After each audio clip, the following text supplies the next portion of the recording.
capitale économique du Vietnam, Ho Chi Minh-Ville est une cité frénétique, entreprenante et impétueuse. Posée au cœur d'une plaine basse et humide d'un vert éclatant, Ho Chi Minh-Ville, que l'on continue bien volontiers à appeler Saïgon, a connu 95 ans d'influence française et résisté aux Américains.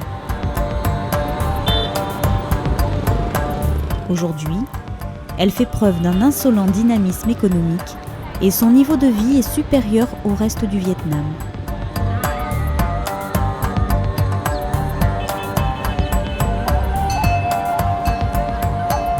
Une foule pressante dans les rues, des marchés grouillants d'acheteurs et de vendeurs, des boutiques de luxe, des édifices coloniaux, des pagodes qui s'érigent en havre de paix. Saïgon, c'est tout ça à la fois. Mais c'est surtout une cité tournée vers les affaires qui attire toutes les ambitions et tous les espoirs.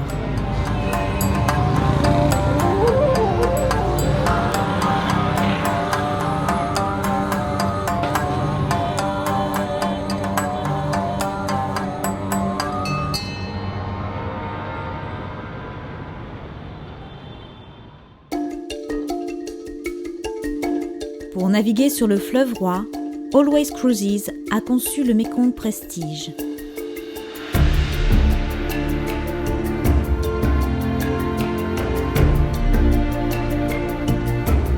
Construit en 2012 à Saïgon, ce bateau de nouvelle génération, respectueux de l'environnement, offre à ses seuls 64 passagers une atmosphère conviviale et un confort intimiste.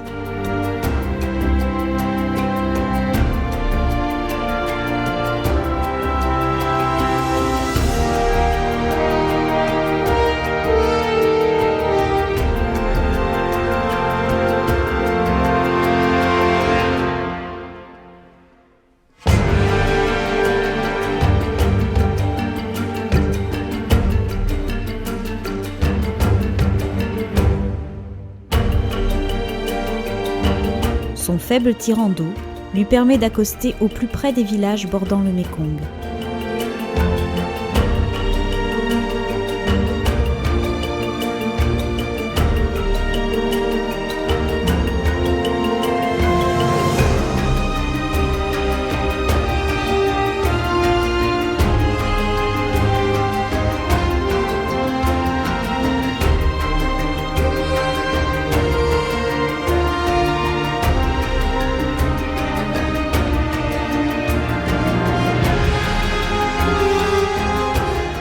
Mesdames et messieurs, bienvenue à bord du Mekong Prestige. Nous allons naviguer entre le Vietnam et le Cambodge. Au nom de Rivage du Monde, je vous souhaite une excellente croisière.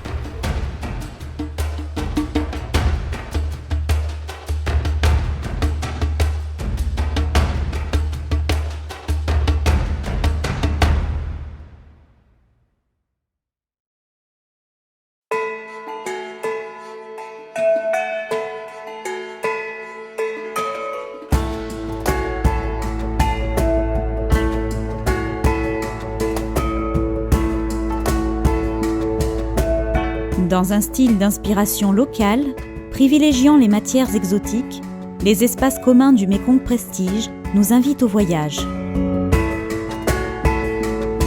Donnant directement sur l'immense terrasse, le lounge bar décline une décoration élégante et chaleureuse. Conférences et spectacles traditionnels y agrémenteront délicieusement notre vie à bord.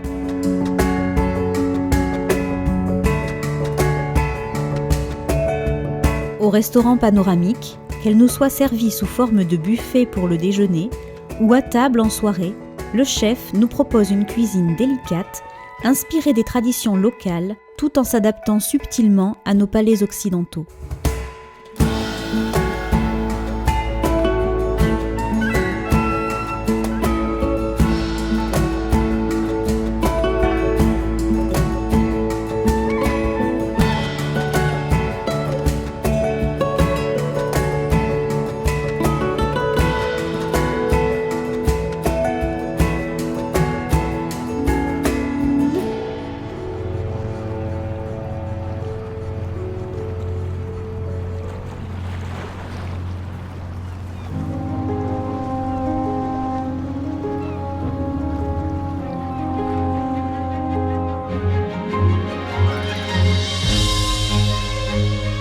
Spacieuse et largement ouverte sur le fleuve, les 32 cabines sont réparties sur 2 ponts.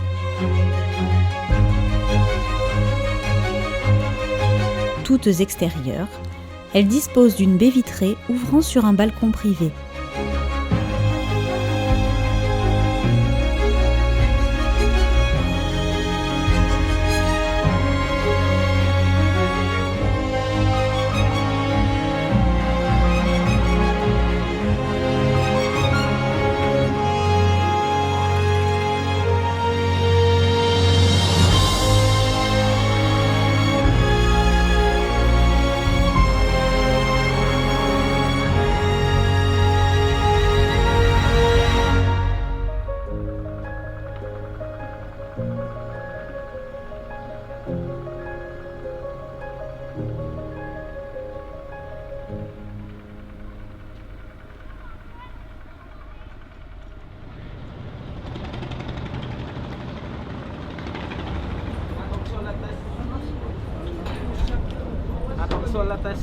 Bienvenue au Vietnam. Ce matin, nous sommes à Cai Bè. Nous visiterons le marché flottant de Cai Bè et les villages avec des métiers traditionnels, avec le riz soufflé, des bonbons à base de lait coco. Allez, à tout à l'heure. À tout à l'heure. Regarde le bateau. On s'en fait tous.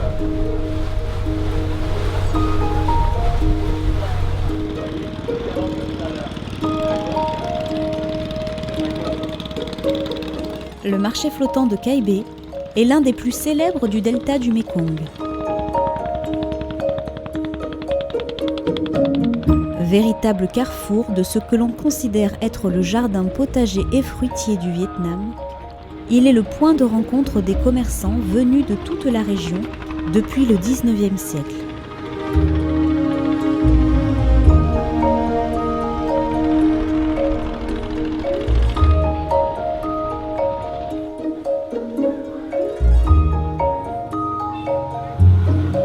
En poursuivant à pied, nous découvrons l'élégante cathédrale néo-gothique française du XIXe siècle, vestige de notre présence passée.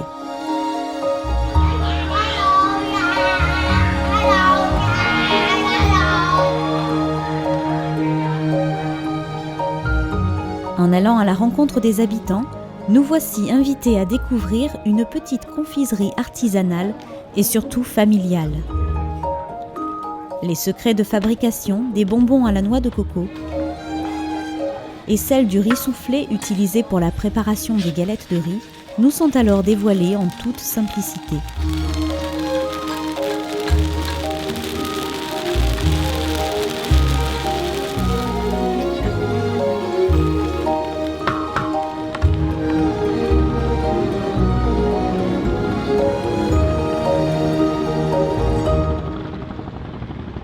Le Mekong Prestige continue sa route vers Sa Dec.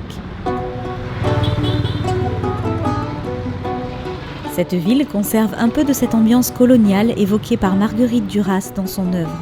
Né à Saïgon, l'écrivain vécut à Sa Dec une histoire d'amour passionné avec le fils d'une famille chinoise qui lui inspira son célèbre roman L'Amant. La maison de l'homme chinois, citée dans son livre, est aujourd'hui un musée.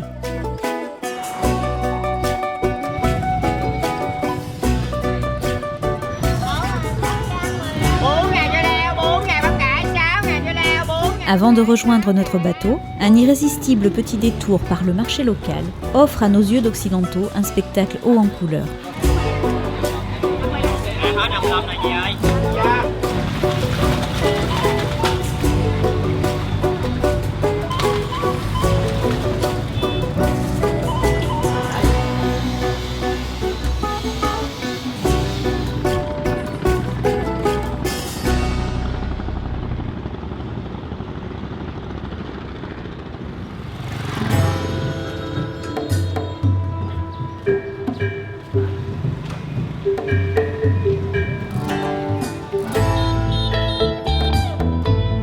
À 20 km de la frontière cambodgienne, entouré de rizières, Tan Chao est un village animé et commerçant, particulièrement réputé pour le travail de la soie et pour son artisanat.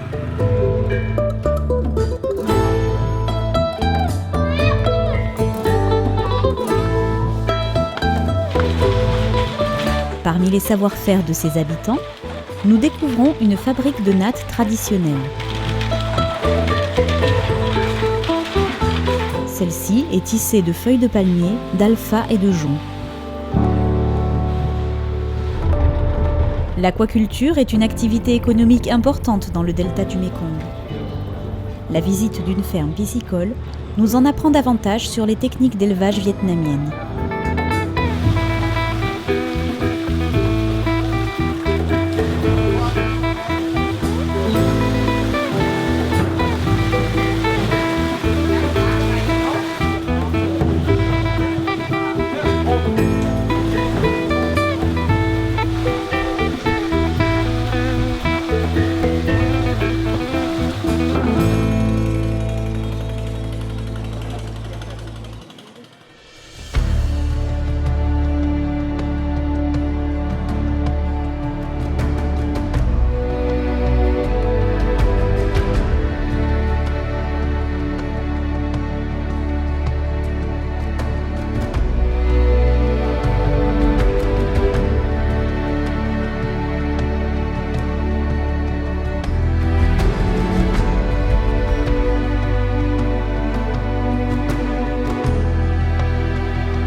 Alors, Phnom Penh, ville aujourd'hui d'un peu plus de 2 millions d'habitants, capitale d'un royaume qui en compte 17 millions. Phnom Penh, il faut savoir, c'est peut-être la seule ville d'Asie du Sud-Est où l'on peut suivre 150 ans, même plus de 150 ans d'histoire cambodgienne moderne, avec des bâtiments, avec des rues qui demeurent quand même en état, une architecture qui permet de suivre toute la présence française de 1863 jusqu'à l'indépendance. Ceci pour dire que Phnom Penh est un lieu qui mérite la visite et qui offre de belles surprises dans ses marchés et dans ses rues aux visiteurs.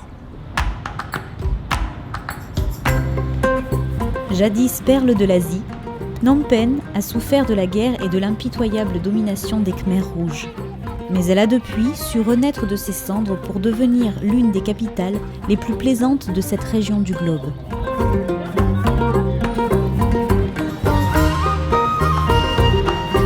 Son emplacement privilégié au bord du Mékong, les flèches scintillantes du palais royal, ses pagodes, le tumulte des véhicules envahissant les avenues du quartier colonial, Phnom Penh allie un certain charme nostalgique qui lui reste du protectorat français à une turbulence et une modernité anarchique communes à bien des métropoles asiatiques.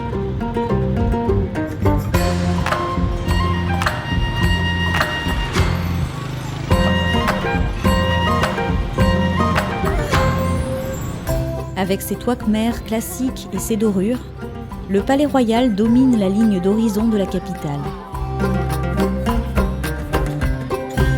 Caché derrière un mur d'enceinte, cet ensemble splendide est constitué de jardins, de palais et de pagodes aux toits dorés ponctués de flèches effilées. La pagode d'argent est sans nul doute le clou de la visite.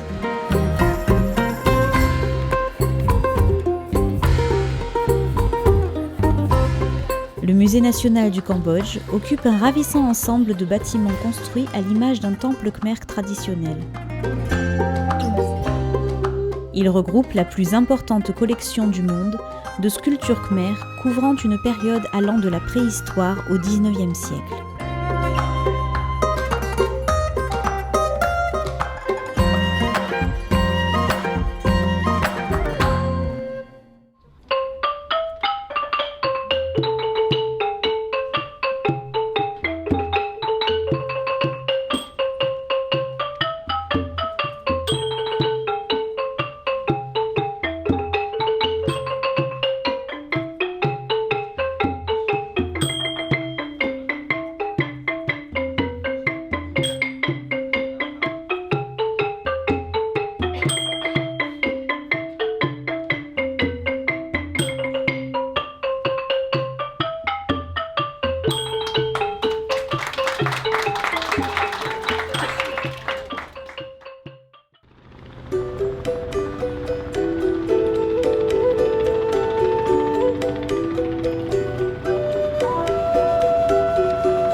à 10 km à peine de Phnom Penh, Chongko est un petit village authentique et plein de charme.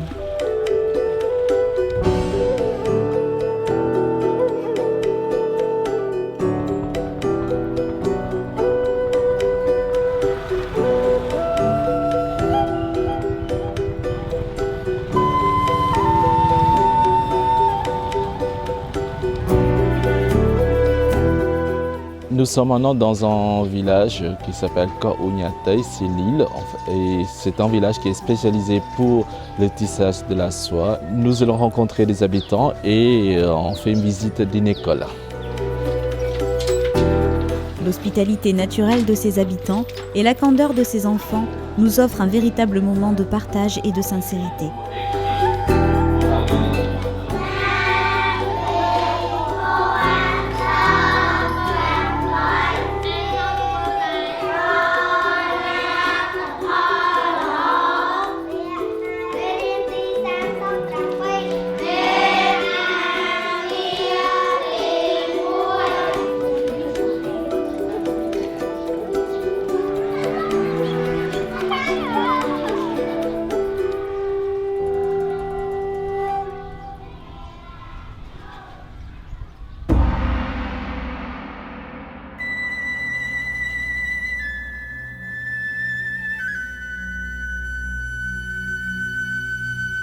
Udong fut la capitale du Cambodge de 1618 à 1866. Si elle a cédé son rang à Phnom Penh, elle reste la grande nécropole royale du pays. Même si la cité de Udong et la plupart de ses temples datent de plusieurs siècles, de nombreux moines bouddhistes continuent d'y prier quotidiennement.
Installée sur le lac Tonlé Sap, Kampong Chnang est une ville verdoyante, vibrante, vivant surtout de la pisciculture.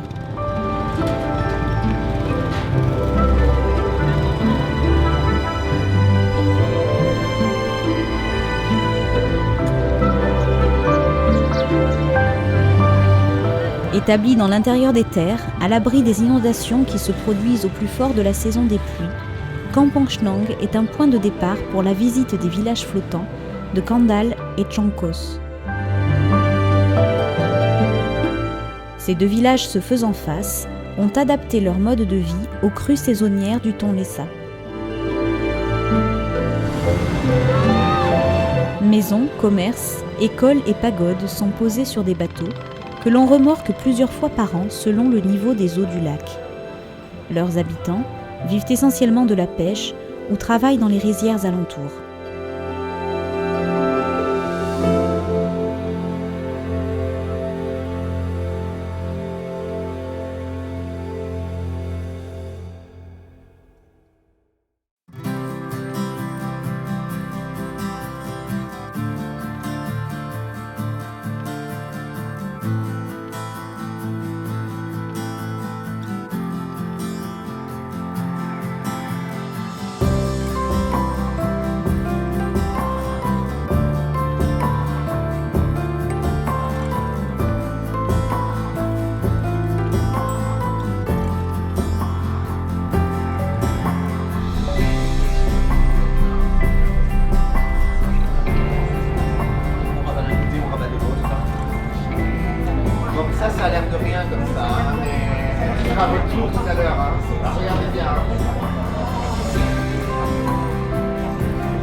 Fondée au IXe siècle par un ambitieux roi khmer et capitale du puissant empire qui domina une grande partie de l'Asie du Sud-Est, Angkor et ses ruines fascinent.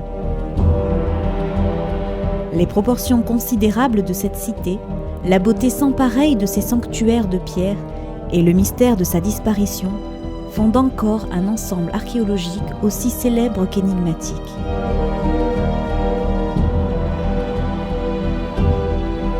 Pendant près de 6 siècles, l'Empire khmer, dirigé depuis Angkor, étendit ses frontières et développa un art et une architecture uniques.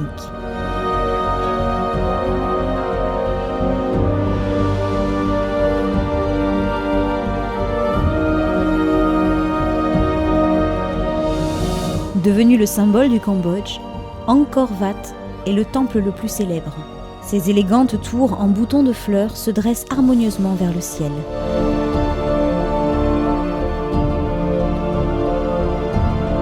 Des douves d'1,5 km entourent ce temple aux dimensions colossales, combinant toute la finesse de l'art khmer à l'ingéniosité architecturale.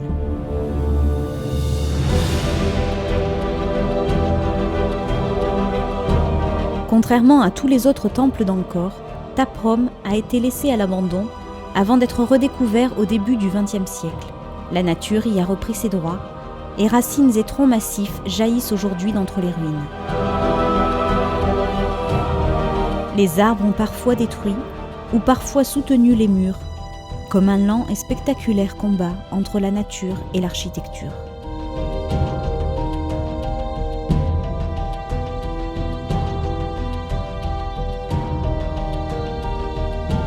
Bantesrey, ou la citadelle des femmes, est un bijou sculpté dans le grès rose qui change de couleur selon l'ensoleillement.